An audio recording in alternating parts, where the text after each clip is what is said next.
Assalamualaikum warahmatullahi wabarakatuh. Hai teman-teman, perkenalkan nama saya Rizka Amelia Putri dari kelas 12 MIPA 5 nomor absen 29. Kali ini kita akan belajar politik luar negeri bebas aktif dan pelaksanaannya. Mari kita simak bersama. Nah, selanjutnya langsung saja kita masuk ke materi. Politik luar negeri dibutuhkan setiap negara di dunia untuk membangun hubungan dengan negara lain. Politik luar negeri turut dilaksanakan oleh Indonesia sejak negara ini resmi berdiri. Politik luar negeri sendiri merupakan seperangkat kebijakan yang diterapkan oleh suatu negara dalam hubungan dengan negara lain dengan maksud mencapai tujuan negara maupun kepentingan negara yang bersangkutan. Kemudian, sejak Indonesia dinyatakan sebagai sebuah negara yang berdaulat, politik luar negeri Indonesia turut lahir sebagai pelengkap kebijakan untuk mengatur hubungannya di dunia internasional. Jika landasan politik luar negeri Indonesia adalah Pancasila, maka landasan konstitusionalnya adalah pembukaan Undang Dasar 1945 alinea keempat. Nah, kalian tahu nggak sih apa yang disebut politik bebas aktif itu? Yang dimaksud dengan bebas aktif di sini adalah politik luar negeri yang pada hakikatnya bukan merupakan politik netral, melainkan politik luar negeri yang bebas menentukan sikap dan kebijakan terhadap permasalahan internasional dan tidak mengikat diri secara a priori pada satu kekuatan dunia serta secara aktif memberikan sumbangan baik dalam bentuk pemikiran maupun partisipasi aktif dalam menyelesaikan konflik, sengketa, dan permasalahan dunia lainnya demi terwujudnya ketertiban dunia yang berdasar kemerdekaan, perdamaian abadi, dan keadilan sosial. Politik dunia ditandai oleh munculnya dua kekuatan yang saling bertentangan, yaitu Amerika Serikat dan Uni Soviet. Kedua kekuatan itu mempunyai sistem politik dan bentuk pemerintahan yang berbeda. Kedua kekuatan saling bertentangan dan berlomba menyusun dan mengembangkan kekuatan secara politis maupun militer. Situasi pertentangan ini disebut dengan Perang Dingin. Masing-masing pihak dituntut supaya semua negara di dunia memilih salah satu blok, yaitu blok barat atau blok timur. Lalu bagaimana dengan Indonesia? Apakah juga memihak ke salah satu blok?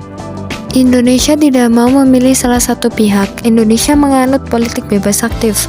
Bebas berarti Indonesia mengambil jalan sendiri dalam menghadapi masalah-masalah internasional. Dan aktif dimaksudkan bahwa Indonesia berusaha sekuat-kuatnya untuk memelihara perdamaian dan meredakan pertentangan-pertentangan.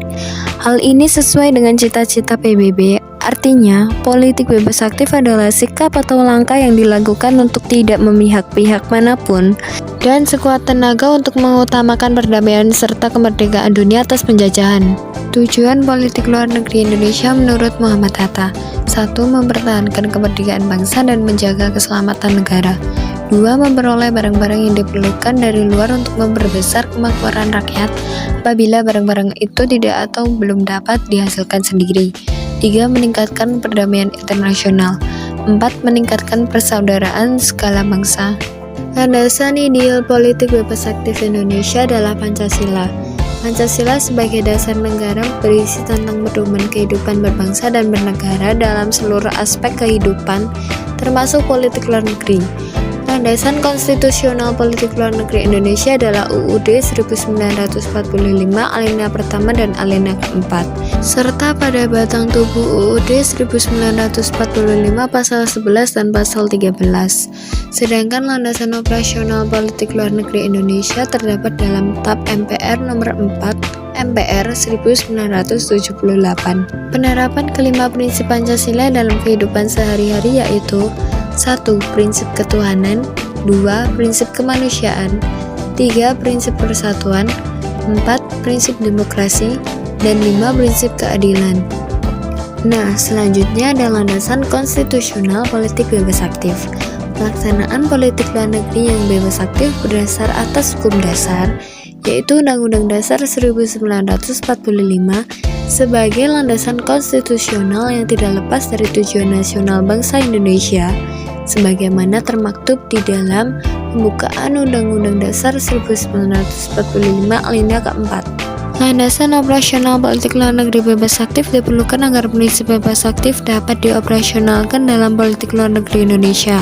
Oleh karena itu, landasan politik luar negeri Indonesia senantiasa berubah sesuai kepentingan nasional. Nah, selanjutnya ada contoh politik luar negeri bebas aktif yang dilakukan oleh Indonesia itu ada apa aja?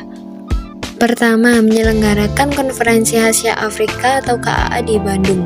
Sebagai bangsa yang pernah dijajah, bangsa Indonesia memperkasai diselenggarakannya Konferensi Asia Afrika. Saat itu Indonesia juga dibantu oleh negara lain, yakni ada negara India, Pakistan, Birma, dan juga Sri Lanka. Persiapan menyelenggarakan Konferensi Asia Afrika itu dilakukan di Colombo, Sri Lanka, dan di Bogor, Indonesia pada tahun 1954. Konferensi Asia Afrika atau KAA akan diselenggarakan di Bandung pada 18 sampai 24 April 1955. Konferensi yang diselenggarakan di Bandung itu menghasilkan 10 prinsip yang dikenal dengan nama Dasasila Bandung. Konferensi Asia Afrika di Bandung saat itu dihadiri oleh total 29 negara dari Asia dan Afrika. Kini daerah tempat diadakannya Konferensi Asia Afrika di Bandung populer disebut dengan Jalan Asia Afrika. 2. Mendirikan gerakan non-blok. Seusai Perang Dunia II, negara di dunia terbagi ke dalam 2 blok, yaitu blok barat yang dipimpin Amerika Serikat dan blok timur yang dipimpin Uni Soviet. Adanya 2 kekuatan ini menyebabkan terjadinya Perang Dingin atau Cold War di antara kedua blok itu. Akibatnya suhu politik dunia menjadi memanas dan penuh dengan ketegangan. Untuk mengatasi ketegangan blok barat dan blok timur, bangsa Indonesia pun memprakarsai didirikannya gerakan non-blok. Selain Indonesia, negara pemprakarsa gerakan non-blok ada Afghanistan, India, Republik Arab Persatuan atau Mesir, dan Yugoslavia. Yang ketiga ada mengirimkan misi Garuda. Politik luar negeri Indonesia menyatakan bahwa bangsa Indonesia akan senantiasa aktif dalam upaya menciptakan perdamaian dunia. Untuk mewujudkan misi ini, maka Indonesia mengirimkan misi perdamaian dunia dengan nama Pasukan Garuda. Pasukan ini diperbantukan untuk PBB dalam usaha turut mendamaikan daerah-daerah yang sedang bersengketa. Yang keempat, menjadi anggota Perserikatan Bangsa-Bangsa atau yang sering disebut dengan PBB. Indonesia menjadi anggota Perserikatan Bangsa-Bangsa atau PBB pada tahun 1950. Pada masa Orde Lama, Indonesia pernah menyatakan keluar dari keanggotaan PBB, yakni pada tanggal 7 Januari 1965. Akan tetapi, setelah zaman Orde Baru, Indonesia kembali menjadi anggota PBB pada tahun 1966. Dan yang terakhir adalah mendirikan ASEAN.